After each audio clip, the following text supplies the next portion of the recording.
still remember the first thing Emily ever asked me. It wasn't my name. It wasn't what I did for a living. It wasn't where I was from. She looked at me for a few seconds and smiled. Then she said, "Are you the kind of person who gives up on people easily?" Caught me off guard. I laughed. I told her no. I said I usually stayed too long. She smiled again. "I was hoping you'd say that." We matched on Hinge the day before. Met for coffee the next afternoon. By the end of the week she'd moved into my house. I know how that sounds. Everyone said it was too fast. Maybe it was. But sometimes you just know. At least I thought I did. Tomorrow will be 1 month since she moved in. 30 days. I wanted it to be special. Emily loved chocolate cake. At least I thought she did. So I woke up before sunrise to bake one from scratch. She was still asleep in the living room. She always slept there, curled up in the armchair by the front window with a blanket over her legs. She said she liked watching the neighborhood wake up.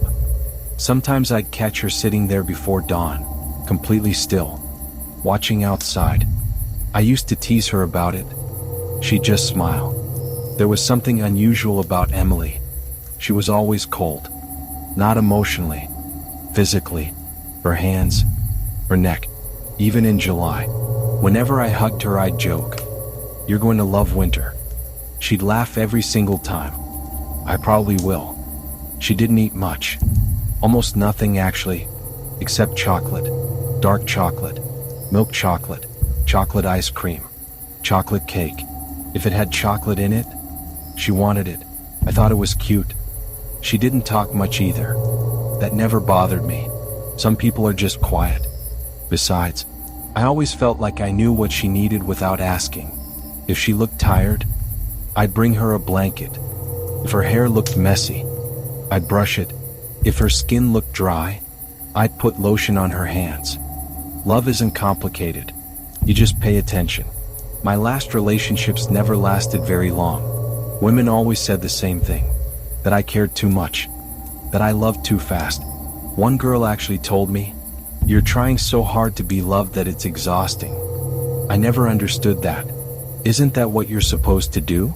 Love someone, take care of them, make them feel safe. Emily was different. She appreciated everything. Or, I believe she did. The cake was almost finished. I reached into the cabinet for a measuring glass. It slipped from my hand, shattered across the kitchen floor. The sound echoed through the whole house. I froze. Emily hadn't come into the kitchen once since moving in. Still, what if today she decided to? I waited. Nothing. No footsteps. No voice. No movement. I peeked around the corner. She was exactly where I'd left her, wrapped in the blanket, facing the window. Perfect. I smiled. The surprise wasn't ruined after all. I grabbed the broom, swept up the larger pieces, then got down on my hands and knees to check beneath the couch. One sharp piece had slid underneath. As I reached for it, I noticed something else. A plastic grocery bag, tucked all the way against the wall. I'd never seen it before. That didn't make sense. I cleaned this house every Saturday, moved the furniture, vacuumed every corner. There was no way I'd missed it, unless it hadn't been there before.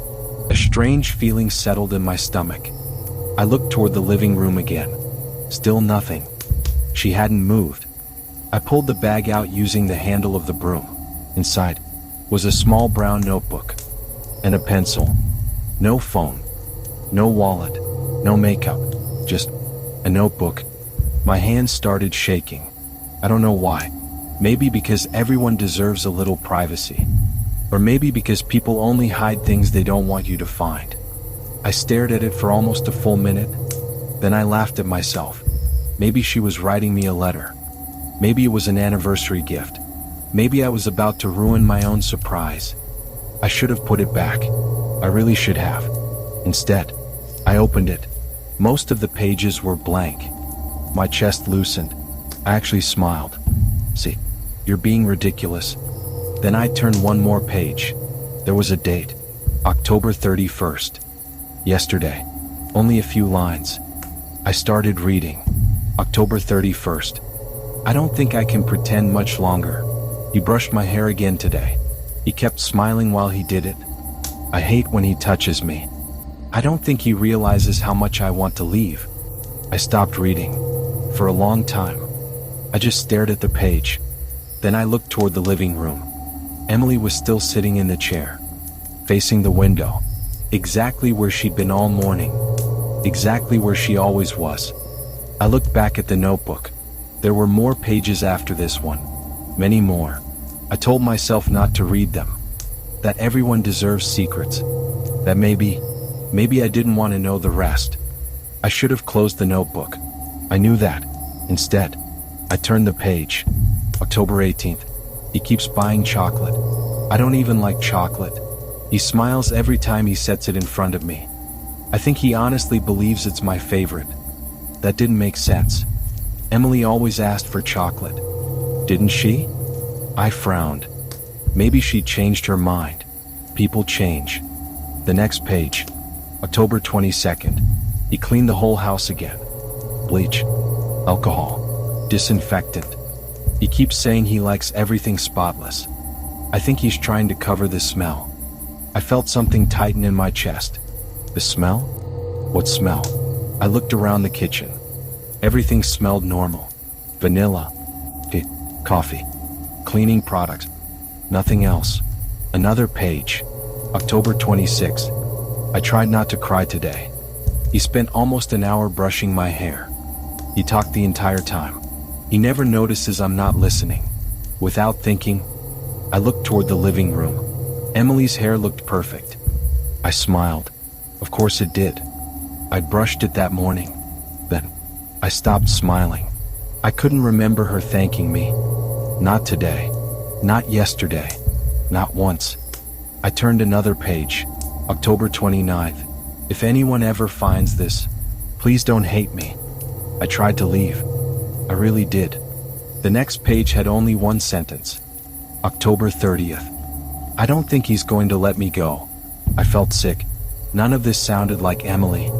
Someone must have written it before her. Maybe she bought the notebook at a thrift store. People donated journals all the time. That had to be it. Had to. Then I reached the first page. The very first one. The handwriting was shaky, uneven, as if whoever wrote it had been crying. October 3rd. If you're reading this, my name is Emily Carter. Please don't believe anything he tells you. My hands froze. He seems kind. Everyone thinks he's kind. That's how he finds us. He says we're in love. He says we moved in together. He says he'll take care of us forever. Not me. My stomach dropped. I flipped back through the notebook. This time I noticed something I hadn't before. Different pens. Different handwriting. Different pressure. Different people. One page. My name is Rachel. Another. I'm Melissa. Another. Please tell my mother I didn't run away. Another. He says he loves me. Another. He won't let me leave. The room suddenly felt much smaller. I looked toward the armchair. Emily hadn't moved. Not even once. Since I'd started reading. Slowly, I stood up. Walked into the living room. The morning sun poured through the window, lighting half her face. She looked beautiful. Peaceful. Exactly like the day we'd met. I smiled. A sad smile. I would have forgiven you. I don't even know why I said that. Maybe because I still loved her. Maybe because I wanted one sentence from the notebook to be a lie. I knelt beside the chair, reached out, and gently tucked a loose strand of hair behind her ear. Her skin felt cold, just like always. Then my fingers brushed the side of her neck. Something dry cracked beneath my thumb. A thin line of makeup split open. Underneath, the skin wasn't skin anymore. It had turned gray, pulled tight against the bone. I stared, unable to breathe. No, that wasn't possible. I touched her cheek. Another crack, then another. The sweet smell of cake disappeared.